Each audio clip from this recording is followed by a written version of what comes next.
Hello दोस्तों, क्या हाल है भाई सब लोग के? कैसे भाई आप लोग? आई होप आप सब लोग बढ़िया होंगे, मज़े में होंगे और शानदार होंगे। और आप लोग रोज़ाना पढ़ाई कर रहे होंगे जिस तरीके से आप मेहनत से लगे होंगे, क्योंकि एग्ज़ाम का टाइम बहुत नज़दीक है और एग्ज़ाम हो सकता है कि कभी भी अनाउंस हो जाए, है ना। अभी तक तो कोई डेट आई नहीं है, बट मुझे लगता है कि बहुत जल्दी डेट आई अनाउंस होगी, है ना। अब अनलॉक की प्रक्रिया शुरू हो गई है, जैसे पिछले साल हुई थी। तो उसी प्रकार से जैसे जैसे अनलॉक होगा उसी प्रकार से एग्ज़ाम भी कंडक्ट होते जाएंगे। मुझे लगता है कि डिफेंस एग्ज़ाम अब जल्दी ही कराने वाला है, तो अपनी प्रिपरेशन को जारी रखिए। और स्वागत है आपका आपके पेरेंट्स चैनल ट्रिपलिंग फिजिक्स पर। और आई होप कि आप सभी लोग इस चीज़ को शेयर करें ज़्यादा से ज़्यादा। आप लोगों से ये इच्छा ज़रूर रहेगी कि आप लोग इसको शेयर और सब्सक्राइब करते रहें, जितना हो सकता है अपने दोस्तों में बांटें, ताकि ये ज़्यादा से ज़्यादा लोगों तक पहुँच पाए।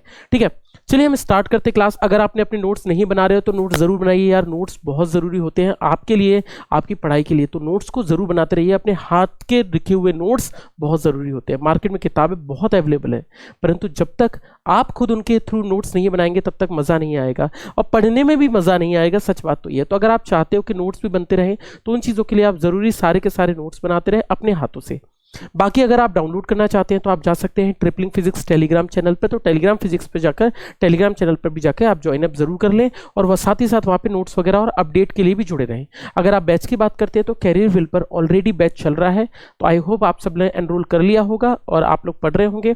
तो उस टॉपिक को भी पढ़ते रहिए, उसकी भी हम क्वेश्चन की सीरीज लेकर आएंगे, उसके लिए हम प्रैक्टिस करते रहेंगे। बाकी आज का हम टॉपिक स्टार्ट करते हैं और कितना पढ़ा था उसके हम थोड़ा आगे पढ़ते हैं। देखो बच्चों, हम पिछली बार क्या पढ़ रहे थे?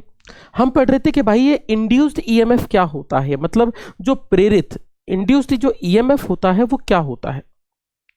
इंड्यूस्ड ईएमएफ का मतलब ये होता है प्रेरित वैद्युत वाहक बल कितना होता है, ये हमने पढ़ा था। आपको शायद याद हो, हमने ये भी कहा था कि प्रेरित वैद्युत वाहक बल जो होता है, जिसको आप ईएमएफ इंड्यूस्ड ईएमएफ कहते हैं, इंड्यूस्ड ईएमएफ का हमने कुछ फॉर्मूले पढ़े थे। आपको याद होगा, हमने फॉर्मूला पढ़ा था d∅dt, और हमने बोला था कि जितना ज्यादा फ्लक्स में चेंज होगा, यानी सिंपल सी बात है कि फ्लक्स में परिवर्तन, फ्लक्स में चेंज बच्चों क्या बताता है? फ्लक्स में परिवर्तन ईएमएफ को इंड्यूस करता है, मतलब ईएमएफ बनाता है। यानी आपको कुछ चमत्कार नहीं करना है, आपको ईएमएफ प्रोड्यूस करने के लिए कुछ मेहनत नहीं करनी, बस क्या करो, फ्लक्स को चेंज कर दो। अगर फ्लक्स परिवर्तित हो गया तो उसमें अपने आप एक वैद्युत वाहक बल आ जाएगा, और चलते चलते उसमें अगर वो पूरा सर्किट है तो बढ़िया सा करंट उसमें फ्लो कर रहा होगा, बहुत ही बढ़िया धारा उसमें प्रवाहित हो रही होगी, जो चमत्कारी रूप से बहुत ही बढ़िया होगी। तो भाई इस कंसेप्ट का इस्तेमाल तो किसने कर लिया? जनरेटर ने। कि भाई बहुत सिंपल सी चीज है, आपको करना क्या है? सिर्फ एक मैग्नेटिक फील्ड लगाओ, चुंबकीय क्षेत्र तीव्रता लगाओ, और उसके अंदर आप कैसे भी करके फ्लक्स चेंज करवा दो किसी भी वायर में, और इसके थ्रू आपका प्रोड्यूस हो जाएगा। और आपको यह भी पता है कि फ्लक्स चेंज करवाने के लिए भी हमने पिछली बार तरीके पढ़े थे। हमने बराबर पढ़ा था BA cos थीटा, और हमने कहा था कि आप इनमें से कोई सी भी चीज परिवर्तित कर दो, फ्लक्स चेंज होगा। जरूरी थोड़ी ना है कि आप मूवमेंट ही कराओ, जरूरी थोड़ी ना है कि आप उन दोनों को गति ही कराओ, कि आप कहोगे भाई नहीं, जरूरी थोड़ा हो सकता है आप बी को चेंज कर दो, बी को मैग्नेटिक फील्ड को चेंज कर दो, तब भी फाई चेंज हो जाएगा, तब भी फाई चेंज हो जाएगा। चाहो तो आप एरिया को चेंज कर दो या रेडियस को चेंज कर दो, तब भी फाई चेंज हो जाएगा। चाहो तो आप थीटा को चेंज कर दो, तब भी फाई चेंज हो जाएगा। ये भी हमने बोला था कि अगर किसी चुंबकीय क्षेत्र तीव्रता में इसके अंदर वैद्युत वाहक बल पैदा हो रहा है तो उसको घुमा दो, इसको घुमा दो, उसमें अपने आप पैदा हो जाएगा। मतलब कोई जरूरी नहीं है कि आप ये दोनों काम करो, आप थीटा को भी चेंज कर दोगे तब भी बदलेगा। ये थीटा क्या था, अगर आप भूले नहीं तो आपको याद होगा, ये बी और ए एरिया वेक्टर यानी क्षेत्रफल सदिश के बीच का कोण है, जो आपने पहले पढ़ा था फ्लक्स के अंदर। हमने कहा था कि अगर मान लीजिए कोई प्लेट है तो इससे कितनी परपेंडिकुलर क्रॉस कर रही है, हमने यही पढ़ा था। ये इसका एरिया वेक्टर हो गया। तो भाई एरिया वेक्टर और बी के बीच का कोण क्या कहलाता है बेटे? इन दोनों के बीच का कोण कहलाता है बेटा थीटा। ये बारे में हम जान चुके थे। अगर मान लीजिए ऐसे कोई अगर प्लेट है और ऐसे में अगर कोई मैग्नेटिक फील्ड क्रॉस कर रही है तो थीटा क्या होगा? अब की बार इतना होगा, और थीटा अगर इतना होगा तो अब की बार ये वाला कंपोनेंट होगा BA cos थीटा। आप फॉर्मूला लगा देंगे, ये सब आप चीजें पढ़कर चल चुके थे। आई होप आप सबको समझ में आ गई होंगी बातें। ठीक है, नेक्स्ट चीज पे चलो बच्चों। चलो, तो ये तो था कल का पिछले टर्म का रिकैप, और आई होप आप सबको ये जानकारी मिल गई होगी कि हमारी ऐसे ऐसे चीजें हो रही हैं। चलो आज का हम टॉपिक पढ़ते हैं, और आपको याद होगा आज हम कहां से स्टार्ट करें, कहां से निकलेगा। तो आपको एक क्वेश्चन आएगा मन में कि सर आपने ये तो फॉर्मूला लिखा दिया E = d∅dt, पर इसका मैग्नीट्यूड लिखवाया ना आपने, तो परिमाण, इसकी क्या डायरेक्शन भी होगी? बिल्कुल भाई, डायरेक्शन भी तो बतानी पड़ेगी। बिना दिशा के कैसे काम चलेगा? अगर मैं कहता हूं कि करंट फ्लो करेगा, धारा प्रवाहित होगी, तो धारा की कोई ना कोई तो दिशा होगी। अगर आप कहते हैं ईएमएफ इंड्यूस होगा, तो कहीं पर प्लस माइनस तो आएगा। तो इसकी डायरेक्शन कैसे पता लगाओगे आप? डायरेक्शन भी तो इंपॉर्टेंट है। हाँ भी, दिशा बहुत इंपॉर्टेंट है, जरा समझना डायरेक्शन कैसे पता लगाते हैं, इसी के थ्रू आज हमारा काम है। तो हम आज जानेंगे कि डायरेक्शन क्या होती है। ठीक है, चलो स्टार्ट करते हैं।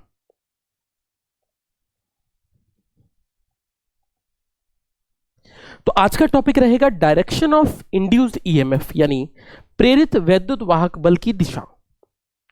Direction of induced EMF, direction of induced EMF, induced EMF, direction of induced EMF, जिसको आप बोलते हैं भैया प्रेरित वैद्युत वाहक बल या फिर इंड्यूस्ड करंट की डायरेक्शन निकालना, यानी दिशा निकालना। तो आपको निकालना है प्रेरित ईएमएफ की दिशा, है ना। मैं इसको वैद्युत वाहक बल नहीं लिख रहा हूं, कि दिशा। अब आपको यह बताना है कि भाई इसकी डायरेक्शन क्या होगी। बच्चों अगर इसकी दिशा लिखना चाहते हो तो इसके लिए एक लॉ दिया गया, जिसको आप लेंज लॉ कहकर चलते हो, लेंज लॉ। और लेंज लॉ बताएगा कि भाई साहब ये प्रेरित वैद्युत वाहक बल की दिशा क्या होगी, धारा की दिशा क्या होगी। और बहुत ही अच्छी चीज है, सब समझना। लेंज लॉ होता क्या है, लेंज लॉ का स्टेटमेंट क्या होता है। लेंज लॉ के पहले स्टेटमेंट की तरफ चलते हैं कि लेंज लॉ कहता क्या है। ठीक है, लेंज लॉ कहता है लेंज लॉ कहता है the direction of induced EMF, Hindi में ही बता रहा हूं, the direction of induced EMF और current induced current is such that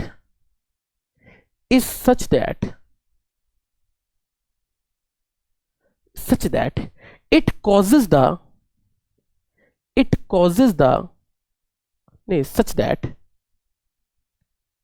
such that it opposes the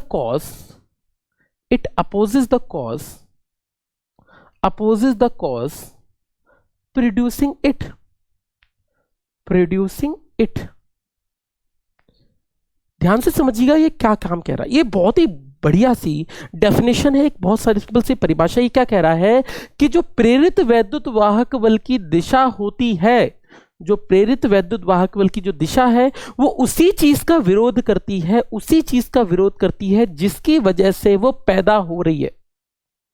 यानी जो इंड्यूस्ड ईएमएफ पैदा होगा वो कौन सी डायरेक्शन में पैदा होगा, जिससे कि आप पैदा करवा रहे हो उसी का अपोज कर दे। मतलब सिंपल सी बात है बेटा, इसका मतलब ये हुआ जिस थाली में खाना उसी में छेद करना, है ना। जिस थाली में खाना उसी में छेद करना, ये तो वही बात होगी। मतलब कैसे? आपने बोला भाई जिसकी वजह से बन रहा है उसी चीज को ले डूबो। भाई साहब यही चीज है भैया, है ना, नमक हरामी वाली बात। आपने कहा ये तो बहुत गलत बात होगी, यही चीज को हम कहकर चलते हैं भैया लेंज लॉ कहता है जिसकी वजह से पैदा हो रहा हूं मैं उसी चीज का अपोज करूंगा कि भाई मैं पैदा नहीं होने दूंगा। मतलब इसी चीज को आप लोग कहते हैं लेंज लॉ। अब लेंज लॉ को जरा मतलब ध्यान से समझते हैं कि लेंज लॉ बोलने की क्या कोशिश कर रहा है।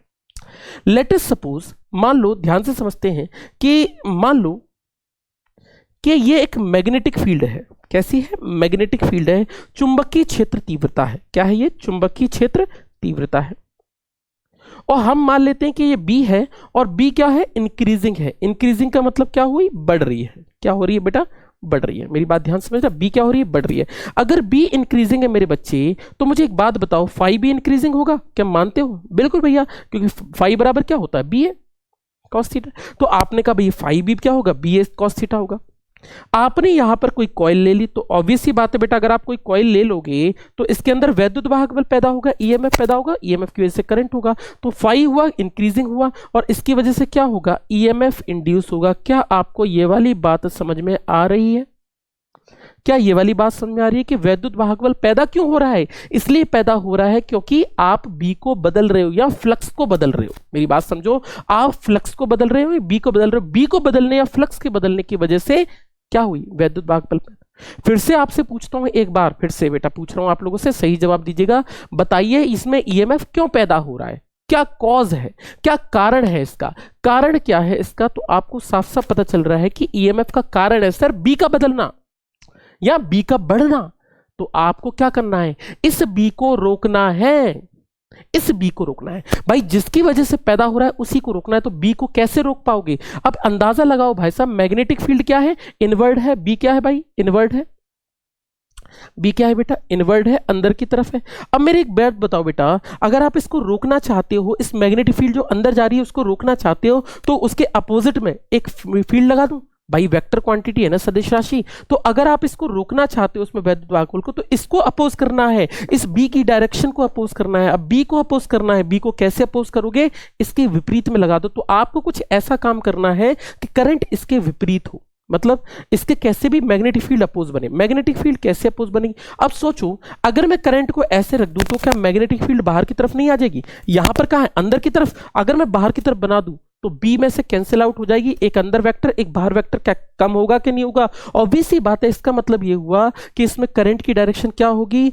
वैद्युत वाहक बल की दिशा क्या होगी, सिंपल सी बात है, इसमें करंट की डायरेक्शन ये होगी। क्या आपको ये वाली चीज समझ में आ रही है, तो ये क्या करेगा भाई साहब, ये क्या करेगा, it opposes the magnetic field और फ्लक्स। तो ये क्या करेगा बेटा, इंड्यूस्ड ईएमएफ इसको अपोज करेगा। क्या सिंपल सी चीज है, आपको समझ में आ रही है भाई। देखो कंसेप्ट है, थोड़ा समझने की कोशिश करना कि मैं क्या बोलते जा रहा हूं, ठीक है, ठीक है, ठीक है बच्चों,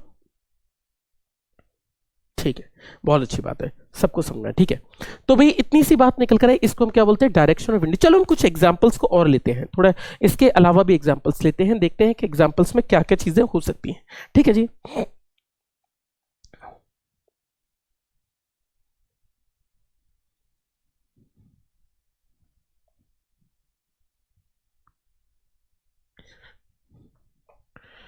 बच्चों एक बात बताना मुझे, फिर से मैं लेंज लॉ बना देता हूं और लेट अस सपोज फिर से मैं क्रॉस लगा देता हूं। चलो जी, हमने कहा अब की बार फिर से क्या है, मैग्नेटिक फील्ड है।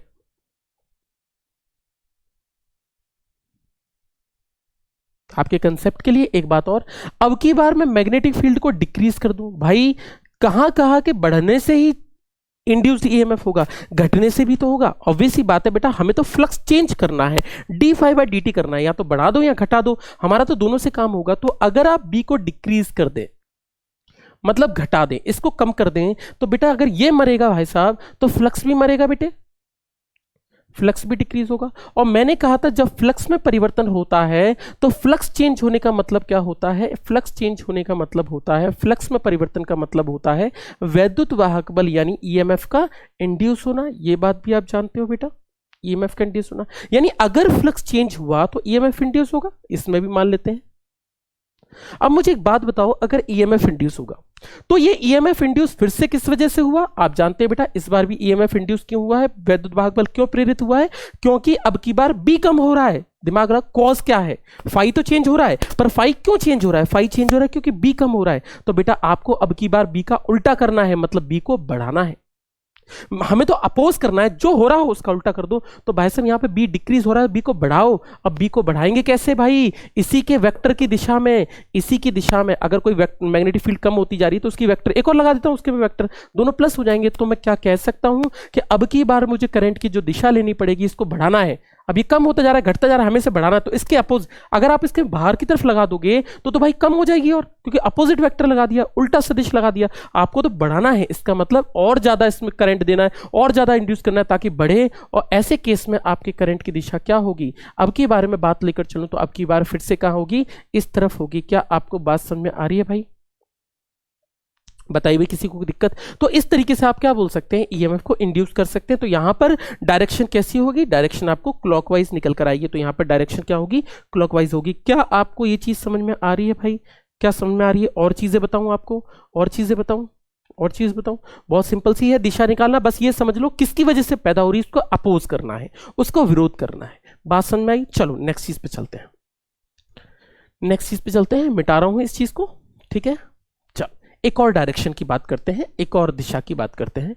लेट अस से बच्चों, मान लो फिर से करंट की भी बात कर लेते हैं। लेट अस सपोज यहां पर करंट इंक्रीज हो रहा है, क्या हो रहा है, करंट इंक्रीज हो रहा है, करंट बढ़ रहा है। यहां पर आपने एक कॉइल ले ली और आपके पेपर की बात लेकर चलूं तो ये डायरेक्शन निकालने का क्वेश्चन आपके पेपर में आता है, खासकर एनडीए में आता ही आता है। तो दिशा निकालने का तरीका आप जरूर सीख लेंगे, कैसे कैसे डायरेक्शन निकाली जाती है, किस चीज की क्या डायरेक्शन होती है। वैसी सेम चीज मैं आप लोगों से एक्सपेक्ट करूंगा कि आप लोग मुझे बताएं कि डायरेक्शन कैसे कैसे होगी, कैसे कैसे डायरेक्शन होगी। मतलब आपको क्या काम करना पड़ेगा इन दोनों के केस में। यहां पर करंट बढ़ रहा है, यहां पर करंट घट रहा है। इंक्रीजिंग का मतलब आप जानते होंगे, डिक्रीजिंग का मतलब आप जानते होंगे। मैंने ऐसा मान के चलाऊं कि आपको पता होंगी सब बातें। और यहां पर भी हमने सेम कॉइल ले ली। आपको मुझे बताना है कि इन दोनों में इंड्यूस्ड ईएमएफ की क्या दिशा होगी, प्रेरित वैद्युत वाहक बल की क्या दिशा होगी, या धारा की क्या दिशा होगी। करंट की डायरेक्शन बतानी है आपको, करंट की डायरेक्शन क्या होगी मुझे बताएंगे। करंट की डायरेक्शन क्या होगी, इसमें इंड्यूस्ड ईएमएफ होगा कि नहीं होगा, बिल्कुल होगा बच्चों। कैसे होगा जरा समझो बच्चों। जब यहां पर आप हाथ रखोगे तो आपको पता है मैग्नेटिक फील्ड यहां अंदर जाएंगे, यहां से बाहर निकलेंगे। मेरी बात ध्यान से समझो, यहां से बाहर निकलेंगे, यहां से बच्चों बाहर निकल रही, यहां से बाहर निकल रही, बेटा यहां से बाहर निकल रही है तो मैं यहां पे बना देता हूं डॉट, मतलब यहां से बाहर आ रही है। तो अगर ये यहां से बाहर आ रही है बेटा, तो ये कॉइल किसके अंदर आ गई, ये कॉइल किसके अंदर आ गई मेरे बच्चों, ये बाहर आने वाली चुंबकीय क्षेत्र तीव्रता के अंदर आ गई। अब आप ये भी जानते हो कि अगर किसी वायर में करंट फ्लो होता है तो mu not I by 2 π r, तो आपको पता है mu not I by 2 r, तो इससे भी आप निकाल सकते हैं कि बी जो होता है वो क्या होता है, आई के डायरेक्टली प्रोपोर्शनल होता है। बी क्या होता है, आई के डायरेक्टली प्रोपोर्शनल होता है ना बच्चों।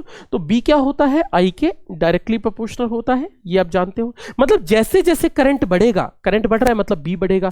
तो यहां पर क्या हो रहा है, ये क्या हो रहा है, बी इंक्रीज हो रहा है। इतनी बात तो आप समझ सकते हो कि भाई करंट बढ़ेगा मतलब बी बढ़ेगा। बी बढ़ेगा मतलब क्या मैं ऐसा लिख सकता हूं कि फ्लक्स बढ़ेगा। बेटा इस बात में क्या शर्म है, ये भी बता सकते हो। इंक्रीजिंग होगा, अगर बेटा बी इंक्रीजिंग होगा, फाई इंक्रीज होगा, तो क्या बोल सकता हूं फ्लक्स चेंज होने का मतलब क्या हुआ, ईएमएफ इंड्यूस होगा। फ्लक्स चेंज होने का मतलब ईएमएफ इंड्यूस होगा कि नहीं होगा, यानी प्रेरित वैद्युत वाहक बल, मतलब वैद्युत वाहक बल प्रेरित होगा, है ना, इंड्यूस्ड होगा।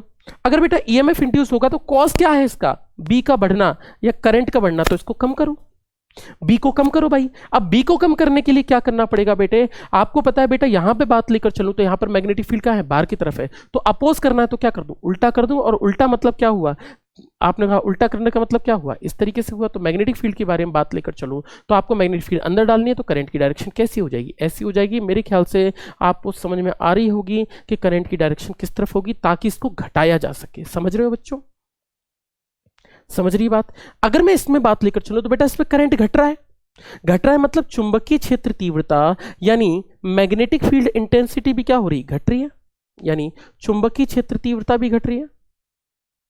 थ्योरेटिकल क्वेश्चन आते हैं इससे आपके एग्जाम में, सो आपको कोई प्रॉब्लम नहीं होगी। तो आपको पता है बेटा इसमें ईएमएफ घट रहा है। अब बेटे अगर ये घट रहा है तो मेरे बच्चे एक बात बता, अगर ये घट रहा है तो ये डिक्रीज हो रहा है। तो मैं ऐसे लिख सकता हूं बी की वैल्यू क्या हो रही है, डिक्रीज हो रही है। अगर बेटा बी डिक्रीज हो रहा है मतलब फाई भी डिक्रीज हो रहा है, फाई भी घट रहा है, मतलब फाई में चेंज हो रहा है। और आप जानते हैं जब भी फ्लक्स में चेंज होगा, फ्लक्स में परिवर्तन होगा, जब भी फ्लक्स में परिवर्तन होगा, इसका मतलब यह हुआ फ्लक्स में चेंज होने का मतलब ईएमएफ इंड्यूस होगा। अब ईएमएफ जो पैदा होगा वो किसका विरोध करेगा, जिसकी वजह से पैदा हो रहा है। पैदा किसकी वजह से हो रहा है, बी के कम होने की वजह से। पैदा किसकी वजह से, बी के कम होने की वजह से। तो आपको बी बढ़ाना है। अब बढ़ता कैसे है भाई, उसी वेक्टर में, उसी डायरेक्शन में एक और वेक्टर। तो आपने कहा बढ़ाना है मतलब आपको बाहर की तरफ ही मैग्नेटिक फील्ड लानी है इसके अंदर। तो बाहर की तरफ लानी है मतलब करंट की डायरेक्शन क्या हो जाएगी, ये हो जाएगी। इसका मतलब करंट की डायरेक्शन इसमें क्या होगी, ये होगी। क्या आपको ये चीज समझ में आ रही है। तो इस तरीके से आप करंट की दिशा बता सकते हैं कि करंट कैसे लेंज लॉ के हिसाब से कि इंड्यूस्ड ईएमएफ की करंट की, इंड्यूस्ड करंट की डायरेक्शन क्या होगी, इस तरीके से आप बता सकते हैं। बताइए कोई दिक्कत हो किसी को, ठीक है, ठीक है भाई। So let's move to the next point. Next point पे चलते हैं, इसको मिटा देता हूं, ठीक है बच्चों।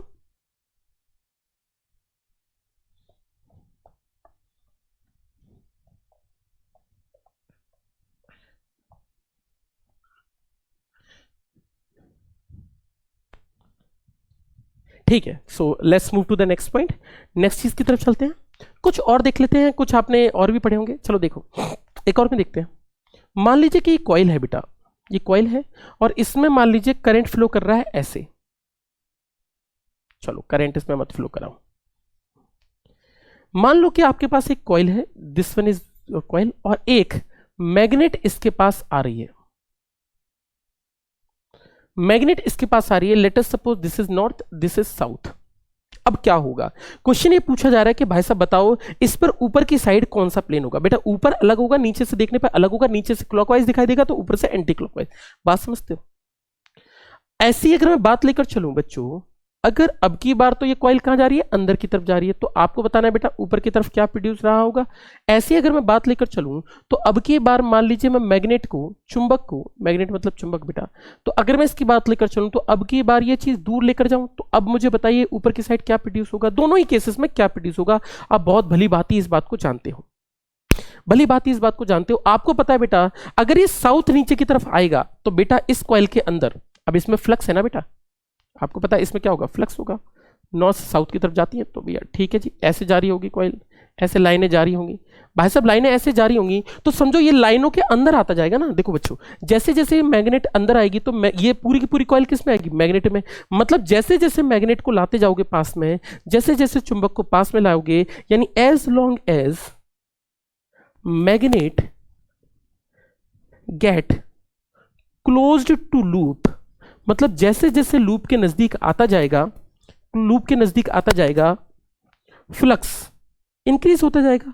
फ्लक्स क्या होता जाएगा, बढ़ता जाएगा। फ्लक्स क्या होगा, बढ़ेगा। और बेटा हमें क्या करना है, फ्लक्स को ही घटाना है। तो फ्लक्स या बी बढ़ रहा होगा, जिसको घटाना है। अगर इसको घटाना है बेटे तो जिसको अंदर की तरफ जा रहा है तो इसको अपोज करना पड़ेगा। अब बेटा अपोज कैसे कर सकते हैं, साउथ के बारे में बात लेकर चलूं तो बेटा साउथ के अंदर मैग्नेटिक फील्ड जाती है और नॉर्थ से निकलती है।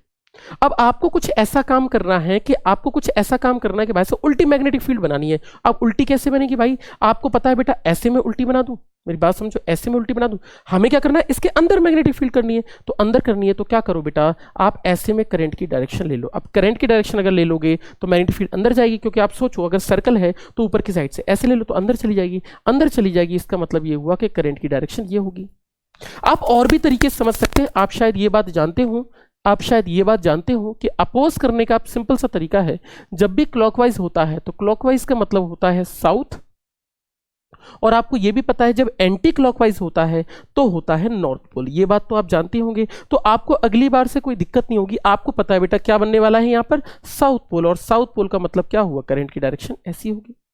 अब ये बाहर की तरफ जाएगा मेरे भाई, बाहर जाएगा तो ये तो अपोज करेगा, मतलब ये बोलेगा घट रही है। अगर ये बाहर जाएगा, अपोज जाएगा, मतलब क्या हुई, मतलब फ्लक्स क्या हो रहा होगा, डिक्रीज हो रहा होगा, क्योंकि बी डिक्रीज हो रहा होगा। फ्लक्स डिक्रीज होगा, बी डिक्रीज हो रहा होगा, क्योंकि लाइनें कम होती जाएंगी। अगर फ्लक्स घटेगा तो फ्लक्स को बढ़ाना है तो बढ़ोगे कैसे, तो खींच लो अपनी तरफ, यानी खींच लो अपनी तरफ। इसका मतलब ये हुआ कि कैसे कर सकते हो कम को, तो आपको क्या करना पड़ेगा, इसमें उल्टा बनाना पड़ेगा। खींचने के लिए यहाँ साउथ पोल है तो यहाँ क्या बन रहा होगा बेटे, नॉर्थ पोल बन रहा होगा। नॉर्थ पोल का मतलब क्या हुआ बेटे, यहाँ पर एंटी क्लॉकवाइज डायरेक्शन में आपकी डायरेक्शन बन रही होगी। तो ये देखो जैसे जैसे आप पास में लाते जाओगे तो रोकेगा कि नहीं जाने दूंगा, इसकी जिसकी वजह से पैदा हो, जैसे दूर जाओगे तो बोलोगे नहीं जाने दूंगा, जिसकी वजह से मैग्नेटिक फील्ड प्रोड्यूस होगी। तो इसका अगर मैं इसकी बात लेकर चलूं तो सिंपल सी बात है, ये क्या करेगा, हमेशा और हमेशा प्रोड्यूस करेगा और हमेशा और हमेशा इसका अपोज करेगा। तो घटेगा तो बढ़ाएगा और बढ़ेगा तो घटाएगा। इस बात को आप हमेशा याद रखिए। बी डिक्रीज होगा तो ईएमएफ क्या करेगा बेटा, इसको फ्लक्स जो होगा वो डिक्रीज कर रहा है। इस केस में फ्लक्स डिक्रीज कर, लिख तो दिया, फ्लक्स डिक्रीज कर रहा है। तो हमें क्या करना है बेटा, फ्लक्स को इंक्रीज करना है। हमें क्या करना है, हमें बढ़ाना है। तो दूर नहीं जाने दो, बढ़ाना मतलब क्या हुआ, दूर ना जाने दो, पास में बुलाओ तो बढ़ जाएंगी। तो सिंपल सी बात है, हमें बढ़ाना है। इस तरीके से आप समझ सकते हैं। तो भाई दूर नहीं जाने देता, तो जैसे जैसे आप मैग्नेटिक फील्ड में अंदर एंटर करते हो मैग्नेट को, तो पास नहीं आने देता, और एक बार चली गई तो फिर दूर नहीं जाने देता। इसी वजह से ऐसा काम होता है। मतलब लेंज लॉ क्या करता है, हमेशा और हमेशा इस चीज का विरोध करता है, जिसकी वजह से ये पैदा हो रहा है। क्या बात समझ में आ रही है बेटा आपको, क्या बात समझ में आ रही है बेटा, किसी को दिक्कत तो नहीं है, मुझे बताओ भाई, किसी को दिक्कत तो नहीं है। सिंपल सी बात है, इस तरीके से आप चीज को समझ सकते हैं। ठीक है, अब जो एक काम करते हैं, मान ले कि लेंज लॉ है ही नहीं, तो इस दुनिया का क्या, लेंज लॉ का ना होना क्या हमारे लिए नुकसानदायक होता अगर लेंज लॉ नहीं होता। तो पहली बात समझ लीजिए, क्या होता अगर लेंज ना होता, क्या होता अगर लेंज लॉ ना होता। मान लो कि अगर लेंज लॉ ना होता, लेंज लॉ ना होता, क्या होता अगर लेंज लॉ ना होता। तो भाई अगर लेंज लॉ होता ही नहीं तो क्या होता, भाई बहुत बड़ा बात जाती तब तो बहुत बड़ी बात होती। क्या हो जाती? तो ये नियम लगता ही नहीं, मतलब कंजर्वेशन लॉ लगता ही नहीं। कौन सा? Energy conservation. एक बात समझिए, मैं आपको समझाने की कोशिश कर रहा हूं। Late us suppose this is magnetic field, मान लीजिए इसमें करंट फ्लो कर रहा है इस डायरेक्शन में, ठीक है जी। ये कौन सा पोल हुआ? South pole. मैं यहां पर लेकर आऊं भाई साहब नॉर्थ पोल। आप बोले अपोजिट बनेगा, हाँ भाई अपोजिट बनेगा, वो तो लेंज लॉ के हिसाब से बनेगा ना। मान लो लेंज लॉ नहीं पता, हमने कहा लेंज लॉ है ही नहीं भैया, यहाँ पर साउथ बन गया, मान लीजिए हमने तो कह दिया साउथ बन रहा है यहाँ पर। अब बताइए अब मेरे साथ क्या होगा? आप बोला अब मुझे बताओ कि किस तरफ होगा। अब क्या होगा बेटा? अगर ये नॉर्थ और साउथ आप किसको पास में लेकर जा रहे हो, मान लो लेंज लॉ नहीं पता, अगर लेंज लॉ को मान लो झुटला दिया जाए, लेंज लॉ को मान लीजिए कुछ उल्टा सीधा बोल दिया जाए और हमने कहा भैया हम नहीं मानते उसकी बात, तो क्या होता? अब मेरी बात समझो बेटा, अगर आपने साउथ नॉर्थ और साउथ को थोड़ा सा धक्का दे दिया तो आपको लगता है कि ये कभी इस चीज का विरोध करेगा? कभी इस चीज का विरोध तो नहीं करेगा। अब मेरी बात समझो, अब इसकी वजह से तो करंट प्रोड्यूस होता है ना। दोबारा ध्यान से देखना, मैं समझाता हूं कैसे। अब जैसे जैसे ये मैग्नेट इसके अंदर जाती जाएगी, मेरी बात ध्यान से समझ, जैसे जैसे ये मैग्नेट, जैसे जैसे चुंबक इसके अंदर जाती जाएगी, तो जैसे जैसे जाएगी, जैसे पास आएगी तो इसमें फ्लक्स चेंज होगा। समझना, जैसे जैसे पास आएगी तो जैसे जैसे भाई साहब ये इसके पास आती है तो इसके अंदर क्या होती है? चंचलता है ना इसके अंदर। तो भैया जैसे जैसे ये पास आएगी तो इसके अंदर क्या होगी? आपकी फ्लक्स बढ़ता जाएगा। तो भाई as long as it gets closer to coil, EMF इंड्यूस। और भाई EMF इंड्यूस भी क्या करेगा भाई? हमने कहा दोबारा सेम EMF इंड्यूस हो रहा है, अगर सेम इंड्यूस हो रहा है तो साउथ पोल और नॉर्थ को खींच लेगा। तो आपने कहा बिल्कुल। तो आप एक बात बताओ, आप यहां पर करके चले गए कितने का? आपने कहा मैं करके चला गया भाई साहब, वर्क डन करके चला गया W बराबर 0.1 जूल का। और भाई साहब 0.1 जूल का काम करके गए और भाई साहब अब आपने कुछ लेना ही देना नहीं है, पूरी दुनिया भूल जाओ बेटा, आप घर पे चले गए और ये नॉर्थ और साउथ अपने आप काम कर रहा है। क्यों? क्योंकि साउथ खींचता जा रहा है, EMF इंड्यूस हुआ इसके अंदर, सेम साउथ पोल का और खींचा, सेम प्रोड्यूस हुआ साउथ पोल और खींचा, सेम प्रोड्यूस हुआ साउथ पोल और खींचा, सेम प्रोड्यूस हुआ साउथ पोल और खींचा। भैया ये तो कुछ बात ही अलग हो गई। इसका मतलब ये हुआ आप इतनी से वर्क डन करके गए और भाई साहब इसमें एनर्जी EMF प्रोड्यूस हुआ जा रहा है, क्योंकि आप तो कर ही नहीं रहे आपके बार काम, आपके पास तो अपने आप एनर्जी प्रोड्यूस हो रही है, अपने आप ऊर्जा प्रवाहित हो रही है, क्योंकि आपके द्वारा तो काम हो ही नहीं रहा, आप तो जरा से टक करके चले गए, तो बहुत सारा EMF क्या है? प्रोड्यूस होने लग गया। अब मुझे एक बात बताओ बेटा, क्या आपका जरा सा वर्क डन अब की बार कितनी एनर्जी लेकर आ रहा है? Infinite energy. क्यों? जब जाएगा दूर तो फिर से पास आएगा, खींचेगा, तो फिर इसकी वजह से क्या होगा? इनफाइनाइट एनर्जी प्रोड्यूस होगी, अपने आप काम चल रहा है, आपको कुछ करना ही नहीं पड़ रहा। तो ये किसका बन जाएगा? अगर ऐसा नहीं होता तो ये इनफाइनाइट सोर्स ऑफ एनर्जी बन जाता, यानी अनंत स्रोत बन जाता, सोर्स ऑफ एनर्जी बन जाता, और अनंत सोर्स ऑफ एनर्जी बन जाता मतलब पूरी दुनिया में जाता। इसका मतलब पूरी दुनिया एकदम अलग हो जाती, पूरी दुनिया एकदम अलग हो जाती, मतलब जब चाहे तक काम करो बेटा, आपको कुछ करना ही नहीं है, एक बार चालू करके चलेगा, जनरेटर पूरा चल रहा है बेटा, ना फ्यूल की जरूरत ना कुछ, सब कुछ अपने आप ही हो रहा है। ऐसी इनफाइनाइट सोर्स ऑफ एनर्जी बन जाता। और कंजर्वेशन ऑफ एनर्जी तो यही कहती है ना बेटा, जितना काम करोगे उतनी तो एनर्जी होगी। तो आपने बोला और follow and does not follow conservation of energy, और ये सारे rule does not follow conservation of energy, ऊर्जा के संरक्षण के नियम का पालन नहीं होता, इसीलिए कंजर्वेशन ऑफ एनर्जी। इसीलिए आप ये बात याद रखिए कि अगर लेंज नहीं होता तो कुछ नहीं होता, इसलिए लेंज लॉ बिल्कुल करेक्ट है कि भाई साहब कंजर्वेशन ऑफ एनर्जी, ऊर्जा के संरक्षण का नियम लागू होना चाहिए, और इनफाइनाइट साइड्स नहीं हो सकता, जितना वर्क डन करोगे उतनी तो एनर्जी होगी, सिंपल सी बात है। इसीलिए याद रखिए लेंज लॉ का होना जरूरी है, और लेंज लॉ ये कहता है कि भाई साहब इसको इसका विरोध करना चाहिए था, इसलिए इसका विरोध होना चाहिए था। बात समझ आ रही है? तो लेंज लॉ बस इतना सा कहता है कि जिसकी वजह से बी की वजह से बढ़ने तो बी को घटा देगा, रेडियस बढ़ रहा है उसकी वजह से बढ़ तो रेडियस को घटा देगा। तो सिंपल सी बात है, बस ये क्या काम करता है? उल्टा करता है। अगर एक कॉइल घुमा दी तो भाई घूमने वाले को घूम रही है जो, जिसकी वजह से थीटा बदल रहा है उसके, तो उसको रोक देगा। तो भैया क्या करेगा? उल्टा काम करेगा, ताकि लेंज लॉ उन सबको रोक सके। बात समझ में आ रही है? तो लेंज लॉ क्या होता है बेटा? वही चीज है, जिस थाली में खाना उसी में छेद करने वाली बात है। तो भैया इसी को आप लोग क्या कहते हो? लेंज लॉ कहकर चलते हो। तो EMF कितना पैदा होता है? That is E equals to d∅dt। और डायरेक्शन क्या होती है? दैट इज, डायरेक्शन की बात लेकर चलो तो ये नेगेटिव होती है। क्या बात समझ में आ रही है बेटा? उल्टी होती है, मतलब डायरेक्शन। समझ में आ रही है बेटा? मिटा दूं इस चीज को, मिटा दूं इस चीज को। चलो बच्चों,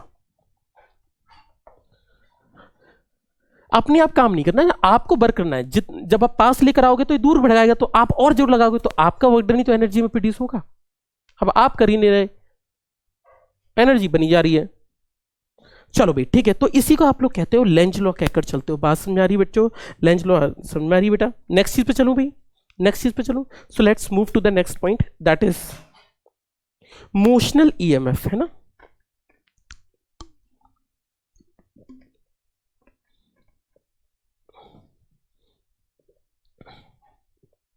कोई दिक्कत बच्चों? ठीक है,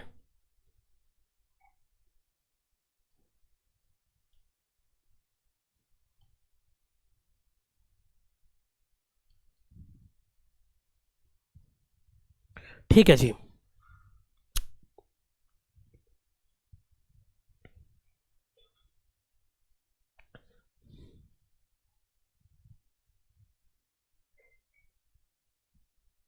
चलो भाई, गतिज के कारण, गति के कारण जो ईएमएफ वैद्युत वाहक बल पैदा होता है उसके बारे में हम बात कर रहे हैं। ठीक है, सो हाँ जी, ठीक है, सेटिंग्स ठीक है। चलो, तो हमने ये कहा कि ठीक है, वैद्युत वाहक बल जिसकी वजह से हमारे पास टॉपिक क्या है, मोशनल ईएमएफ, है ना। मोशनल ईएमएफ, मोशनल ईएमएफ बहुत अच्छे से पढ़ रखा है आपने, लेकिन फिर भी हम एक बार और जानेंगे कि मोशनल ईएमएफ होता क्या है। मोशनल ईएमएफ हमारा टॉपिक है, यानी गति के कारण, यानी गतिज के कारण, गति के कारण क्या होता है, वैद्युत वाहक बल का पैदा होना, यानी वेलोसिटी के कारण। जरा देखते हैं, इनको समझते हैं ध्यान से कि क्या होता है। बच्चों, मोशनल ईएमएफ क्या होता है, मेरी बात समझना। मान लो कोई रॉड है, कोई रॉड जानते हैं आप, है ना, एक रॉड जानते होंगे जिससे मार पिटाई होती है। तो मान लीजिए कि एक रॉड है और एक रॉड को आप मूव करवाते हैं। क्या करवाते हैं? मूव करवाते हैं। कैसे मूव करवाते हैं ये नहीं बताऊंगा मैं।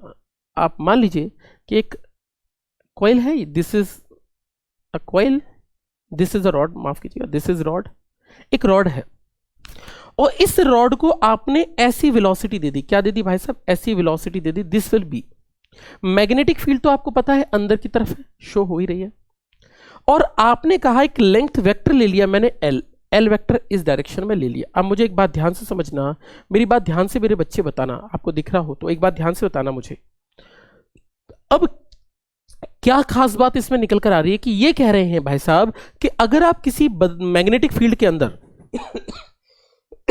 अगर आप किसी मैग्नेटिक फील्ड के अंदर, अगर आप किसी चुंबकीय क्षेत्र तीव्रता के अंदर एकदम से किसी रॉड को खींच कर ले आए, रॉड को एकदम से क्या करें, खींच कर ले आए। अगर आप रॉड को मेरे बच्चे खींच कर ला रहे हो तो रॉड जैसे जैसे पास आती जाएगी, जैसे जैसे नजदीक आती जाएगी, जैसे जैसे मेरे बच्चे पास आती जाएगी, तो ये कहते हैं कि भाई साहब इसमें अपने आप एक प्रेरित वैद्युत वाहक बल पैदा हो जाएगा, मतलब अपने आप एक इंड्यूस्ड ईएमएफ हो जाएगा। अब एक बात बताओ भाई, इंड्यूस्ड ईएमएफ का मतलब क्या? एक तरफ पॉजिटिव, एक तरफ नेगेटिव, एक तरफ पॉजिटिव, एक तरफ नेगेटिव। भाई बैटरी भी तो यही काम करती है, बैटरी भी तो यही काम करती है, बैटरी में भी तो एक तरफ पॉजिटिव एक तरफ नेगेटिव। तो क्या ये बैटरी नहीं है? क्या ये सेल नहीं है? भाई ये भी तो सेल ही है। सिंपल सी बात है, मतलब घर में बैटरी बनाना सिंपल सा है, एक रॉड लेकर मैग्नेटिक फील्ड में खींचकर ऐसे खींच दो, पूरी मैग्नेटिक फील्ड में बढ़िया सी ड्राई सेल, मतलब बढ़िया सी सेल बनती हो जाएगी, मतलब बढ़िया सी बैटरी बन जाएगी जिसके एक टर्मिनल पॉजिटिव एक पे नेगेटिव। और यकीन मानिए अगर मैं इन दोनों को कनेक्ट कर दूंगा करंट से, वो रेसिस्टेंस के थ्रू करंट से, तो आप देखेंगे करंट इसमें फ्लो हो रहा होगा, मतलब धारा बह रही होगी, जिसको आप गैल्वेनोमीटर से देख भी पाएंगे। यानी एक चीज तो हमारे लिए बहुत सिंपल सी है कि जैसे जैसे ये वी मूव करता है वैसे वैसे इसके अंदर एक ईएमएफ यानी वैद्युत वाहक बल पैदा होता है, जिसके बारे में आप बहुत अच्छे से जानते हैं। अब कितना इसमें वैद्युत वाहक बल पैदा होता है, क्या इसकी डायरेक्शन है, इन सबको आपको पता लगाना है। यानी इसमें प्रेरित में वैद्युत वाहक बल क्या रहा होगा, ईएमएफ कैसे इंड्यूस होगा, कैसे करंट फ्लो करेगा, वो सब आपको पता लगाना है कैसे होगा। अब बच्चों अगर आप इसमें वैद्युत वाहक बल यानी ईएमएफ देखना चाहते हो कितना होगा, यानी वैद्युत वाहक बल को अगर आप देखना चाहते हो, है ना, ईएमएफ को अगर आप देखना चाहते हो बच्चों, वैद्युत वाहक बल को अगर आप देखना चाहते हो, ईएमएफ को देखना चाहते हो, तो एक सिंपल सा तरीका है, एक सिंपल सा तरीका है वैद्युत वाहक बल को देखने का। वैद्युत वाहक बल को देखने का एक सिंपल सा तरीका है, मेरी बात समझना। ईएमएफ को, आपका ईएमएफ जो निकल कर आता है that is equal to E equal to B V L. क्या निकलता है? ई बराबर बी वी एल। VBL। बहुत ही अचंभित करने वाला फॉर्मूला है, ध्यान से देखिएगा। E बराबर VBL, ये इसका फॉर्मूला है। पर क्या ये फॉर्मूला हमेशा लागू नहीं, इट इज, ये तब एप्लीकेबल है, ये जो मैंने फॉर्मूला बनाया ये कंडीशनल स्टेटमेंट है।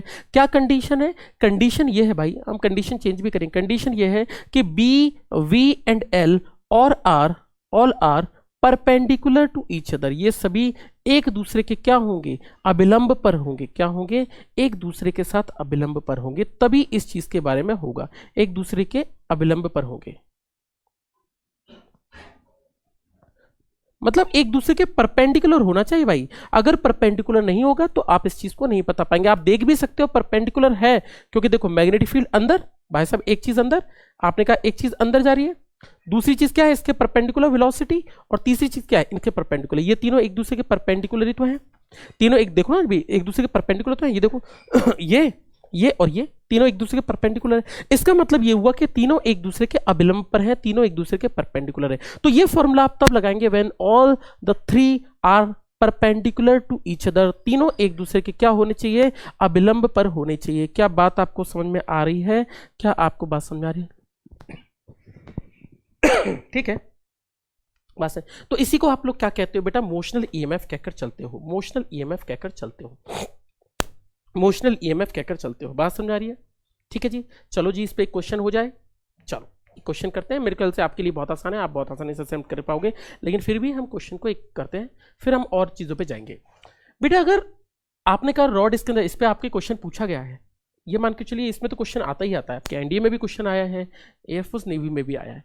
क्वेश्चन समझना जरा, हम देखते हैं कि न्यूमेरिकल की तरफ चलते हैं। मान लीजिए कि आपके पास मैग्नेटिक फील्ड है, मैग्नेटिक फील्ड कितनी दे दूं? Late us suppose magnetic field आप ले लीजिए बी, आप ले लीजिए भैया 5 टेस्ला ले लीजिए, 5 टेस्ला ले लीजिए, ठीक है जी, ठीक है 5 टेस्ला ले लीजिए, बहुत ज्यादा हो गई बट ठीक है। एक रॉड है,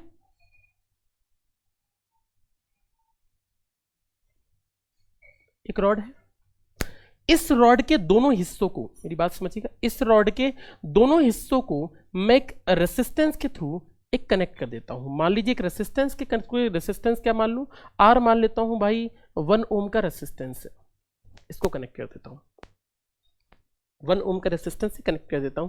आपसे क्वेश्चन पूछा गया, आपसे क्वेश्चन पूछा गया कि भाई बताइए फाइंड कि ईएमएफ कितना पैदा होगा। देखिए ईएमएफ कितना पैदा होगा ये आपको बताना है। तो ईएमएफ निकालना बहुत आसान है कि इंड्यूस्ड ईएमएफ कितना होगा, प्रेरित वैद्युत वाहक बल कितना होगा, इंड्यूस्ड ईएमएफ कितना पैदा होगा, है ना, इंड्यूस्ड ईएमएफ और इंड्यूस्ड करंट, वही बताना है।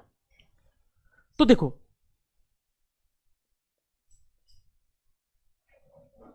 कितनी होगी। अब बच्चों एक बात बताओ मुझे, ये हमें नहीं पता डायरेक्शन क्या है, पर अभी हम डायरेक्शन ना बता के हम मैग्नीट्यूड की बात करते हैं कि कितना होगा। अगर आपको इंड्यूस्ड करंट बताना है तो आपको पता है कि आंसर निकालने के लिए सिंपल सी बात है, आंसर निकालने का आपको तरीका पता है, आई बराबर होता है ई बाय आर, है ना, ई बाय आर।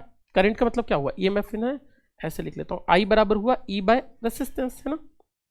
ईएमएफ कितना होगा भाई? ईएमएफ की बात लेकर चलो तो ईएमएफ का प्रॉब्लम ये है कि ईएमएफ निकालने के लिए आपको ये इसके अंदर फ्लो होगा तो उसमें ईएमएफ पैदा होगा, और ईएमएफ का फॉर्मूला क्या है आप अभी पढ़कर चले हैं, दैट इज बीवीएल। इसको अगर मैं लगा दूं तो बी इज 5 टेस्ला, वेलोसिटी नहीं दी है मैंने, माफ कीजिएगा, वेलोसिटी मान लेते हैं 10 मीटर पर सेकेंड, 10 मीटर पर सेकेंड, इसको भी लगा देता हूं तो दिस इज 10 मीटर पर सेकेंड इंटू एल, लेंथ की बात लेकर चलूं तो दिस इज लेंथ, लेंथ भी नहीं दी है, लेंथ भी देनी पड़ेगी भाई। एल के बारे में बात लेकर चलूं तो L is given as, it is given as 2 metre, let us suppose 2 metre को मैं यहाँ पर पुट कर देता हूँ, and this will comes out to be 5 दूनी 10, 5 दूनी 10 10 100, यानी 100 वोल्ट निकल कर आया। क्या आपको ये बात समझ में आ रही है? देखो भाई, देखो भाई क्वेश्चन के बारे में, क्या आपको ये वाली बात समझ में आ रही है बेटा? ठीक है, ठीक है,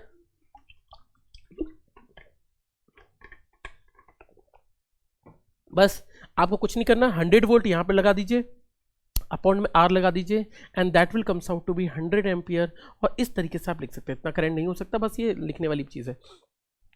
तो आप इस तरीके से क्या कर सकते हैं, इंड्यूस्ड करंट बहुत आसानी से बता सकते हैं। ये निकालने का आपका तरीका होगा, इस तरीके से आप क्वेश्चंस को अटेम्प्ट कर सकते हैं, एक सिंपल सी बात है। तो करंट इतना पैदा होगा। अब बात ये भी निकल कर आती है कि भाई डायरेक्शन भी पता होनी चाहिए कि दिशा कहां से, भाई करंट ऐसे में फ्लो होगा या ऐसे में फ्लो होगा, ये भी तो प्रॉब्लम है। तो करंट की डायरेक्शन कैसे निकालेंगे जरा समझना। तो डायरेक्शन ऑफ इंड्यूस्ड ईएमएफ, तो इसमें डायरेक्शन कैसे पता लगाएंगे, दिशा पता लगाने का एक सिंपल सा तरीका है। डायरेक्शन यानी दिशा। अब मेरी बात समझिएगा, दिशा निकालने के लिए पहले तो आप एक फॉर्मूला लिख लें। इस फॉर्मूले को अगर मैं वेक्टर फॉर्म में लिखूं बच्चों, तो मैं इसको लिख सकता हूं v cross b into L vector. मेरी बात ध्यान से समझना, ये बहुत अच्छा फॉर्मूला, बहुत बड़ा फॉर्मूला है, मतलब इतना आसानी से मत ले लेना ना, लिखने में बहुत इजी लग रहा है लेकिन है बहुत अच्छा। तो ये क्या है, v cross b dot L vector. ध्यान से गलती मत कीजिएगा, v cross b dot L vector. अगर मैं ईएमएफ की बात करूं तो ईएमएफ का जो फॉर्मूला होता है that is equal to v cross b। यानी इसका मतलब ये हुआ कि अगर आपको ईएमएफ निकालना है तो ईएमएफ मतलब होता है, ईएमएफ निकलेगा v को b की तरफ लेकर जाना है। तो v को किसकी तरफ लेकर जाना है, b की तरफ लेकर जाना है। तो मेरी बात ध्यान से समझना बेटा, v को b की तरफ लेकर जाना है। तो v पर आपने रखा और आपने क्या किया बेटे, b की तरफ लेकर गए। ये देखो मेरी समझना, ये v है, देखो आपने राइट हैंड लिया, राइट हैंड के बाद मैंने क्या किया, v को लिया ऐसे और v को b की तरफ लेकर गया। अंदर है ना v, अंदर है ना v। अगर मैं अंदर की तरफ लेकर गया बच्चों, तो अंदर की तरफ लेकर गया तो ये अंदर हुआ। तो ये जो आपका थंब होता है ये इसकी डायरेक्शन बताता है। मैं फिर से बोलता हूं, राइट हैंड रूल यूज करिएगा। राइट हैंड रूल में क्या करना पड़ता है, राइट हैंड रूल में क्या करना पड़ता है, राइट हैंड रूल में v को b की तरफ लेकर जाना होता है। ध्यान से समझ रहे, v को b की तरफ लेकर जाना होता है, तरफ लेकर जाना है, लेकर जाना है। और थंब धारा की दिशा बताएगा, थंब करंट की डायरेक्शन बताएगा, करंट की डायरेक्शन बताएगा। आपको बस डायरेक्शन निकालना सीखना है क्योंकि आपके एग्जाम में डायरेक्शंस वगैरह पूछी जाती हैं। तो आपके एग्जाम में हर साल एक नया क्वेश्चन आता है, तो करंट की डायरेक्शन बताता है। दिख रहा है आप लोगों को, है ना, करंट की डायरेक्शन बताता है। अब मेरे बच्चे बात देखना, तो अगर मैं बोलूं करंट की डायरेक्शन क्या होगी, ऊपर की तरफ, ऊपर की तरफ मतलब करंट ऐसे में फ्लो करेगा। क्या आपको ये चीज समझ में आ रही है, देख लो भाई, मिटा दूं इसके बाद। क्या आपको ये चीज समझ में आ रही है, तो करंट की डायरेक्शन ये हो गई। क्या आपको चीज समझ में आ रही है बच्चों? ठीक है, माफ कीजिएगा, ठीक है, हो गया। चलो कुछ क्वेश्चन पे चलते हैं और अच्छे पे, मिटा दूं इस चीज को, ठीक है। डायरेक्शन निकालने के कुछ और तरीके, अभी आप हो सकता है कि आपको ढंग से क्लियर ना हुई हो ये बातें, तो डायरेक्शन के लिए हम और चलते हैं, थोड़ा सा क्वेश्चंस पे चलते हैं, तब डायरेक्शन और ज़्यादा समझ में आएगी और कुछ बातें एक दूसरे से और हम समझेंगे। ठीक है, ठीक है, चलो भाई देखते हैं कि क्या क्या करंट की डायरेक्शंस हो सकती हैं। चलिए जी, लेट अस सपोज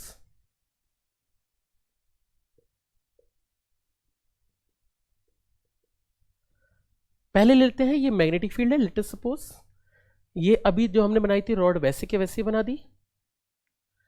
आपने पूछा ठीक है जी, करंट की डायरेक्शन आपको बतानी है कितनी होगी, करंट की डायरेक्शन निकाल रहे हैं कितनी होगी, ऊपर होगी नीचे होगी, ये सब चीजें बतानी है। ये आपकी वेलोसिटी है, ये आपका b है और ये आपका है ना BVL है। L लेंथ वेक्टर जो मैंने लिया है इस तरफ आपको बता दिया जाएगा। चलो बच्चों एक और क्वेश्चन है हमारे पास, जरा देखना। अब बच्चों अगर आपको बताना है कि बेटा बताओ ईएमएफ कितना पैदा होगा, तो ईएमएफ कैसे निकालते हैं, ध्यान से देखना।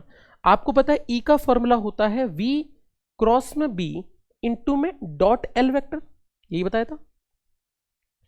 v क्रॉस b इन दोनों का मल्टीप्लीकेशन, मतलब v और b के बीच का एंगल कितना है, v और b के बीच में एंगल की बात लेकर चलो बेटा, तो इसको मैं लिख सकता हूं v b साइन थीटा। और आपको पता है बेटा डॉट का क्या है, L product, L vector, V B into sine theta. अब मुझे एक बात बताओ, यहां पर थीटा v और b के बीच में एंगल कितना है, तो angle between v and b कितना होगा, तो आपको साफ साफ पता चल रहा है इस 90 डिग्री। इन दोनों के बीच में एंगल कितना है 90। देखो v ऐसे है, b अंदर है, तो दोनों एक दूसरे के, तो साइन 90 यहां पुट करेंगे तो साइन 90 कितना होगा 1, यानी ये निकला v। अब मुझे एक बात बताओ, तो ये निकल कर आ गया 180 डिग्री। इससे क्या निकाली आपने, करंट की डायरेक्शन। अब मुझे एक बात बताओ, करंट की डायरेक्शन और l, करंट और L, मुझे बात ध्यान से समझना, I और L की डायरेक्शन क्या है, R, पैरेलल, दोनों क्या है, पैरेलल। देखो ध्यान से देखो, क्या आपको इस चीज समझ में आ रही है कि करंट भी ऐसे ही, ये भी ऊपर जा रहा है, और अगर ये भी ऊपर जा रहा है तो आई और एल के बीच में डॉट प्रोडक्ट cos थीटा हुआ, और इन दोनों के बीच में cos 90 लगाऊंगा, वो cos 0 लगाऊंगा तो cos 0 1, यानी इसका आंसर कैसे निकलेगा, इसका आंसर निकलेगा वी बी एल। मुझे बताओ कि क्या आपको ये चीज समझ में आई? बेटा इतनी जल्दी इतनी आसानी से मत निकालो कि आप सिर्फ दो ही चीजें देख कर रह गए, अपना दिमाग जरूर लगाना कि किस चीज की डायरेक्शन आपसे पूछ रहा है। अगर मैं इसकी बात लेकर चलूं तो वी बी एल निकल कर आया।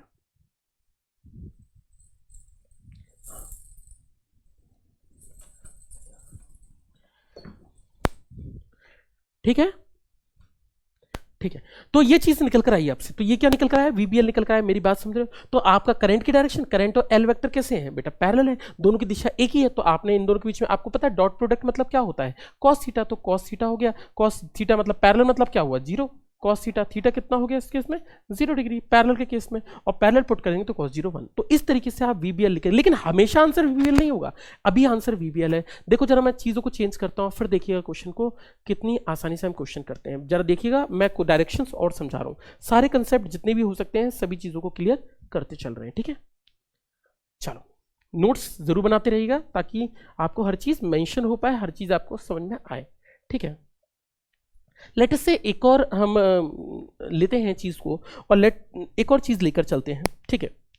लेट से ये मैग्नेटिक फील्ड बी है, मेरी बात ध्यान से समझना, this is magnetic field B. अब की बार हमारे पास आपसे पेपर में पूछा कि बताओ कितनी आपकी ईएमएफ होगी, कितनी वैद्युत वाहक बल प्रोड्यूस होगा, आपको बताना है कितना वैद्युत वाहक प्रोड्यूस होगा, ठीक है, कितना वैद्युत वाहक बल प्रोड्यूस होगा। ये आपकी रॉड है, और मान लेते हैं ये मैग्नेटिक फील्ड है, ये मैग्नेटिक फील्ड है, और ये इसकी वेलोसिटी है, ये इसकी वेलोसिटी है, और ये इसका लेंथ वेक्टर है, ठीक है जी, लेंथ वेक्टर है, ऊपर या नीचे रखने से कोई फर्क नहीं पड़ेगा। अब मुझे अगर ईएमएफ निकालना है बच्चों, तो ईएमएफ का फॉर्मूला है V क्रॉस V। मान लीजिए आपसे बोल दिया कि भैया बताओ डायरेक्शन बताओ, कुछ भी पूछ लिया, आपसे बोला मैग्नीट्यूड बताओ, कुछ भी बताओ, कैसे निकालोगे। तो आपको अगर लग रहा है कि इतना आसान है, तो भाई इतना नहीं, जरा ध्यान से समझना, V cross B dot L। अब आप ये बताएं कि V और B के बीच में एंगल कितना है, क्या V और B के बीच में एंगल 0 है, क्या V और B एक दूसरे के पैरेलल है। आपको एक बात तो समझ में आ रही है ना कि V and B are parallel to each other, are parallel. अगर ये दोनों बच्चों एक दूसरे के पैरेलल हैं, एक दूसरे के समांतर हैं, समांतर का मतलब क्या हुआ, थीटा बराबर कितना हो गया 0। और अगर मैं बच्चों थीटा 0 पुट कर दूं यहां पर, क्या मैं इसको लिख सकता हूं VB, इसको मैं लिख सकता हूं VB साइन 0, और साइन 0 के साथ हो गया डॉट प्रोडक्ट L का, और इसके बारे में बात करूं तो ये तो 0 ही हो गया, तो that will comes out to be 0। क्या आपको ये चीज समझ में आ रही है भाई, बताओ मुझे, किसी को दिक्कत? यानी ईएमएफ कितना हो गया, अब की बार कोई वैद्युत वाहक बल पैदा नहीं होगा, मतलब आंसर कितना होगा 0 होगा। ये बात आपके पल्ले पड़नी चाहिए, बहुत इंपॉर्टेंट बात है, तो याद रखिए भाई। तीनों परपेंडिकुलर थे तो कितना निकल रहा था, BBL, पिछला वाला केस। अब हमने मान लो ये दोनों पैरेलल कर दिए, अगर इनमें से, मैं आपको एक चमत्कारी बात बताऊं, इनमें से कोई भी दो पैरेलल होंगे तो आंसर 0 होगा। आप देख लो, तीनों परपेंडिकुलर होंगे तभी आंसर निकलेगा, या किसी एंगल पे होने चाहिए, अगर पैरेलल हो गए तो 0 होगा। जरा समझना कैसे। तो ये हुआ ईएमएफ 0। चलो हम एक और केस लेकर चलते हैं, एक और केस लेकर चलते हैं, एक और केस ले लेते हैं, जरा देखते हैं कि इसका आंसर क्या होगा। मान लेते हैं कि ये वाला केस है, आपको दिख रहा है ना, ठीक है। मान लेते हैं ये वाला केस है,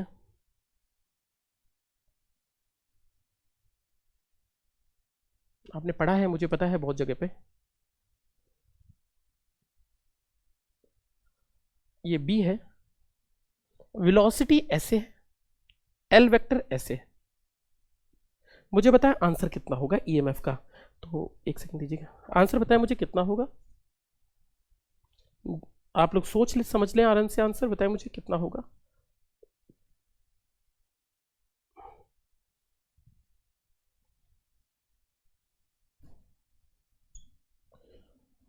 चलो भाई, आई होप आप आंसर निकाल पाए हो, समझ पाए हो क्वेश्चन को।